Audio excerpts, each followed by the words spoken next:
consider this. When we incessantly tell ourselves, I'm too busy, I'm so tired, we are essentially scripting a story that robs us of creative thought. Our brain becomes wired to focus on what we feed it. And if we feed it negativity, then we dwell on negativity, and it becomes a formidable barrier to the happiness and the creative fulfillment that we need and that we seek. Hello, my creative friend. Welcome to the BDI Create.today podcast. This is a podcast where we'll discover the who, what, where, when, why, and how you can be creative or have more creativity. And together, we'll explore the extraordinary impact creativity can have in your life, in your heart, mind, body, and soul. And if we haven't met yet, I am Beth Buffington, a licensed artist, digital illustration instructor, and a creative coach living just outside of the windy city of Chicago, Illinois. But mostly, I am someone who is curious about how creativity can weave its way into our lives. Now, each week we're going to look at one or more of the sparkly facets that make up the ever-changing kaleidoscope that is creativity. Hello, my creative friend. Welcome back to another episode of BDI Create Today. Today, we are looking again at our life's tapestry, and we are going to unravel some snarly knots that bind us and keep that beautiful, shiny thread of creativity from realizing its full potential. Today, we are going to focus on how we often choose on purpose to think negative thoughts or have a focus that is primarily negative. And we'll look at how negativity has, a negative impact on creativity. So, my friend, I have a question for you. How are you? Now, I just asked you a super common question. How are you? This is a phrase we hear a lot. How often have you, after hearing the question, how are you? How often have you said, I'm so tired. I am too busy. I am super stressed.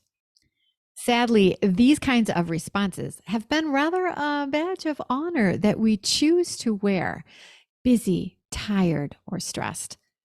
Now, in our defense, the reason we often choose these labels for ourselves is we could honestly be very tired and busy and stressed. But these labels have also been given out as accolades in our society.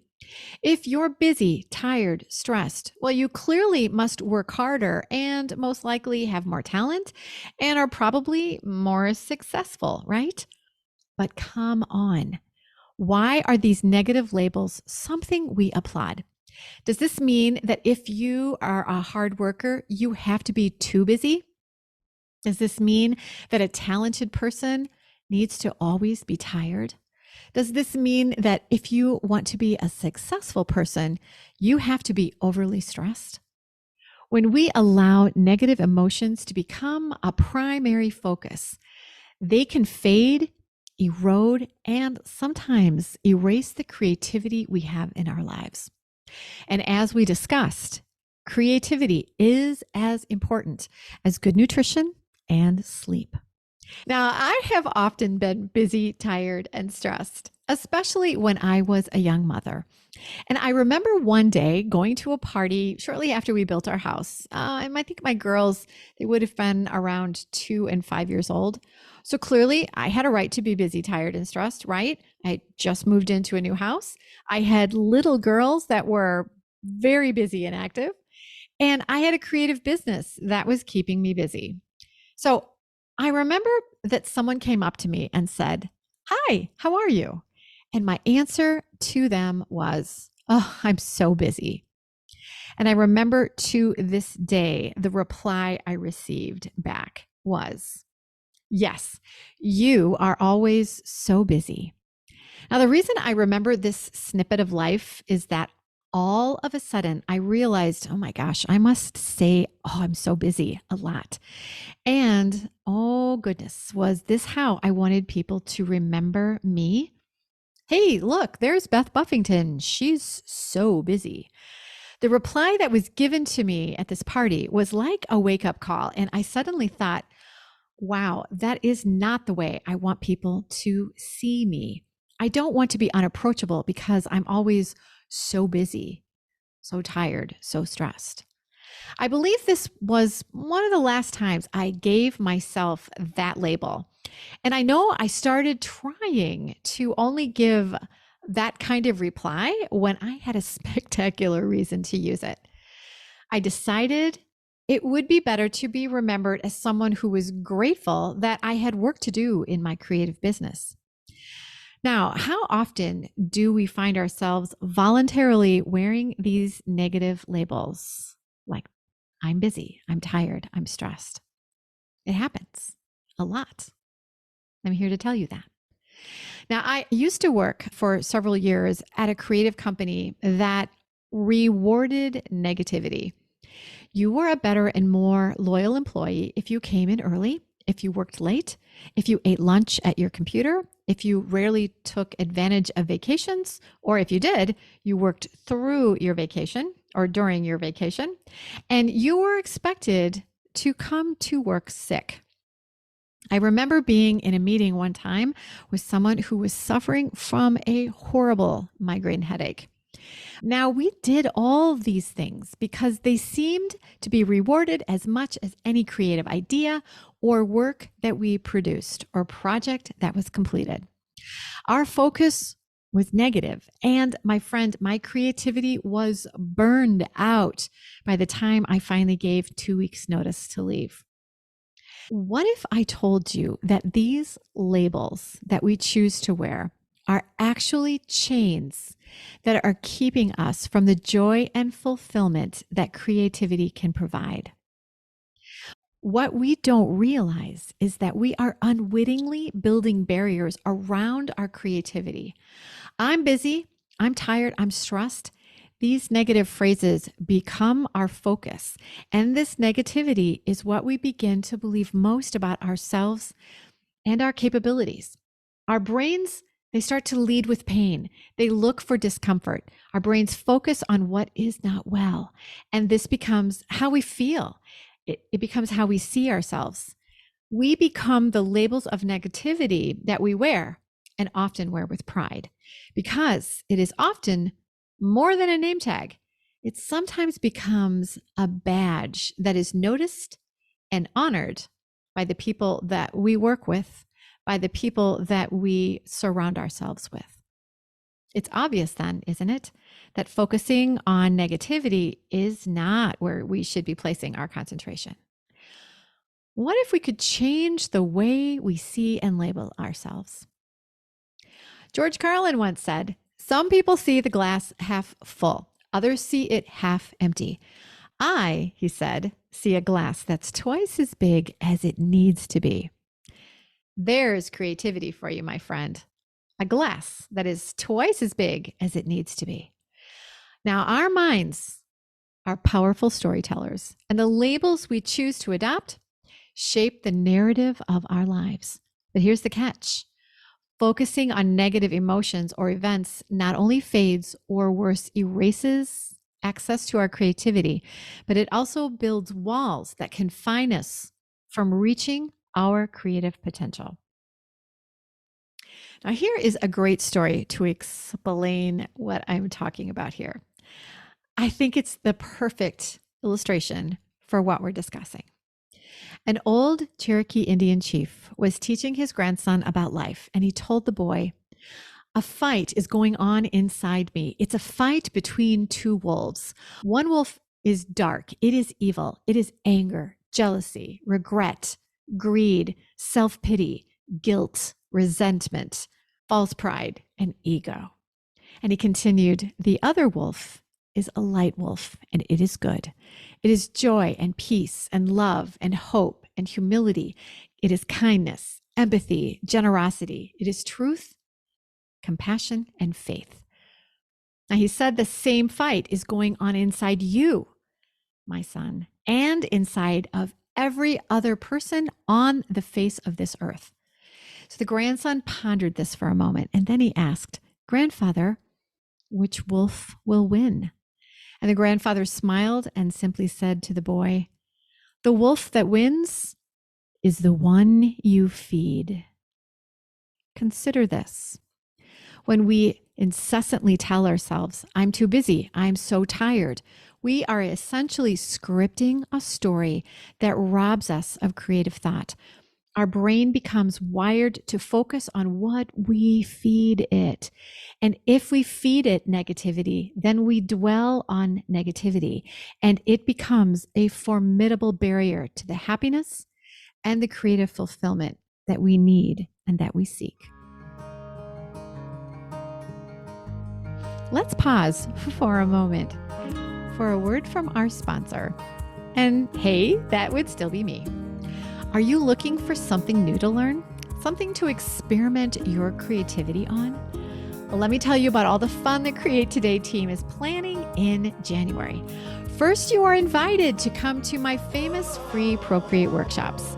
My workshops introduce you to drawing and painting with Procreate on your iPad. This year, we're going to be creating some delicious donuts and cupcakes. It's a great way to enjoy a snack without any calories. There is a workshop date that will be perfect for you. So come and create with me. It's fun, it's easy, and it's free. And then, my friend, are you ready to deepen your skills as an artist? Join me personally for an in-depth exploration of digital art with the winter class of my online course, Learn the Art of Procreate. This course will teach you everything you need to know to create your unique art on your iPad. And you can do this, my friend. You're going to learn at your own pace, and I will be there to cheer you on. You're also going to discover how to get your art onto products, to decorate your house, to give as gifts, or to make some money. So, ready to discover more about your creativity?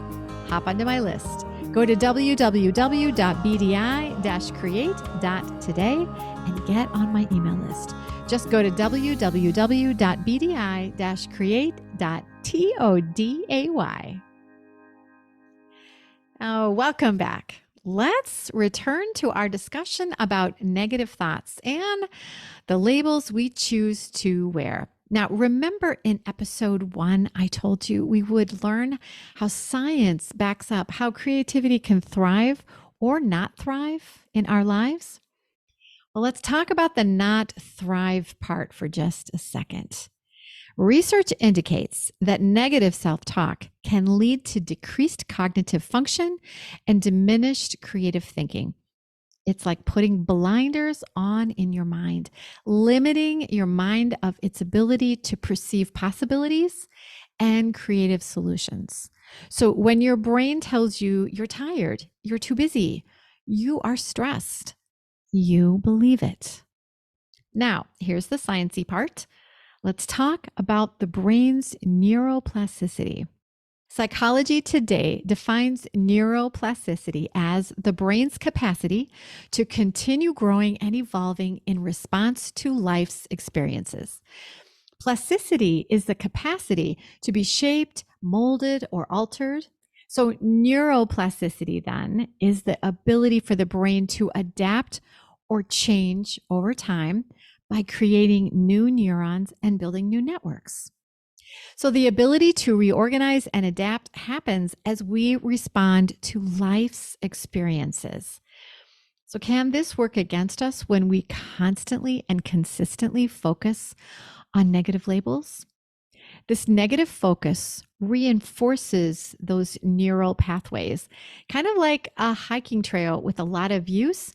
It cuts deep, making it harder to break free from that path, to break free from the limitations that this self-imposed negativity has built.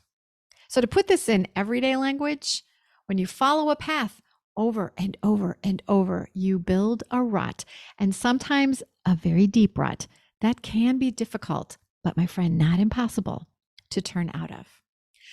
So, what if your life is stuck in a deep rut of negativity? Now what? Have no fear. Let's talk about awareness. It is a beacon that pierces a ray of aha through the fog of negative self talk. So, please pardon my mixed metaphors. By the way, my friend, I love metaphors. They are verbal illustrations and they're a fun way to paint while you talk. See what I mean? So, you're going to see a lot of metaphors in my podcast. So, yeah, let's consider it a verbal mixed media, shall we? So, back to my mixed metaphors and our discussion. So, remember the day that I was told, yes, Beth, you're always so busy. I suddenly became aware of the negative label that I was proudly wearing. This awareness was a piercing ray of light that shone through the fog of my negative self talk. Now, imagine if we could become aware of these negative ruts that we are stuck in. It would be great because our brains can realize we need a change. And then our brains can begin to pivot. It can start to build new pathways that will focus on positivity. It's not easy, but it can be done because the brain is great at pivoting if it is aware that a pivot is required. So, building neural pathways that focus on positivity, that's going to feed the good wolf, my friend. So, this is good news for flourishing your creativity. Becoming aware that we are being negative, this is the first step out of the rut towards dismantling these self erected barriers or these self dug ruts that stifle creativity. So imagine if on the day that I was proudly wearing my I'm so busy label, if I would have chosen to focus on positivity in my life instead of I'm so busy, my label could have been right now I'm working through a project that is challenging, but I'm lucky to have work. See what I did there? It's the same life. I was the same person, but I took my busy, tired, stress labels and changed them from negative to positive. So, in essence, becoming aware of negative ruts and then purposely breaking free of a focus that limits our positivity. This means we can reclaim the narrative of our lives and choose a path that allows creativity to prosper. It's about recognizing that beneath the layers of busy and tired and stressed, because we might actually still be busy and tired and stressed. I mean, that's not going to go away, right? But beneath all of that lies a wellspring of creativity that is waiting to be released. So, thinking positive instead of negative thoughts is like this: the negative focus label, too busy. The positive focus label, it's the busy season, but I'm grateful that I've work to do. It sounds easy, my friend, right? Switching from negative to positive, but seriously, pulling yourself out of a rut that recycles negative thoughts over and over, whew, that is not easy. But remember, I always try to give you a list of things to help you conquer a challenge. So here are some practical tips for shedding negative labels. Tip number one, occasionally do a label check in. So regularly, just take a moment and assess the labels you've adopted. What are you wearing? What are your thoughts telling you? Now, we all have an inner critic that is super talkative. I know I do. And if allowed, they will spew some pretty awful vitriol at us. I know my inner critic does. And when we let this negative banter be on loudspeaker all day and often all night, it's little wonder that we think we need to wear a negative badge or badges. So, what is your inner critic saying? Is it empowering you with positivity or is it limiting you with negativity? Now, I'm going to tell you that most inner critics are pretty much always yelling all the bad things. And here's the first step is to just become aware that you don't have to listen to the negative inner critic in your head 24/7, 365. Put a pin in that. Tip number 2, mindful language. Take a moment to think about the labels you've been using. What are you wearing?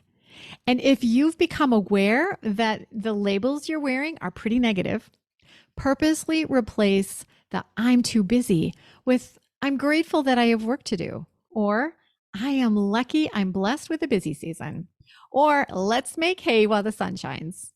And then watch and witness the shift in perspective that you'll get.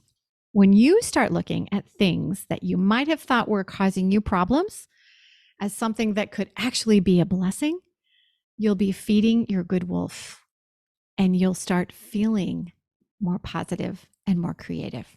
Tip number 3, push away from society's accolades that reward negativity. Like, don't humble brag about being the person who stayed the longest at the office or did the most chores in the house, or the person who has the worst weather all the time. Be the person who puts your health, your happiness, and creativity in the front seat. Wear and talk about your positive labels. Tip number 4, practice gratitude. Cultivate a habit of focusing on what you're grateful for, because these will be the positive things in your life and will be the positive labels that you'll wear. So if redirected down a positive path, the mind will focus towards positivity as a default. And that makes positivity your new rut. So get yourself stuck in a positivity rut. That's a goal, my friend. It's proven fact that writing down each day what you are grateful for can help you swing your thoughts towards a more positive focus. So, my friend, how are you? Do you have a different answer now than you did when we first started chatting together today? I encourage you to consider the labels you have chosen to wear. Think about turning down the volume of the negative banter from your inner critic and embrace a focus of positivity that will give you the freedom to create. Let's liberate our creativity from those nasty chains of negative self-talk. And then let's go. Let's get out there and create today. Thank you so much for joining me on this episode of Create Today. If you found inspiration in our discussion, don't forget to subscribe and to share the Create Today podcast with your friends and family and neighbors. Until then, embrace the positive and stay creative, my friend. Oh, and here's one more note from me, your sponsor. Interested in exploring your creativity with Procreate on your iPad? Get my free Kickstart video. It gives you a beautiful tour of how to use Procreate to create your own art on your iPad. You'll get information about brush libraries, layer and layer options, explanations of the tool icons, and so much more. So go to www.bdi-create.today/Kickstart to get my free Kickstart video.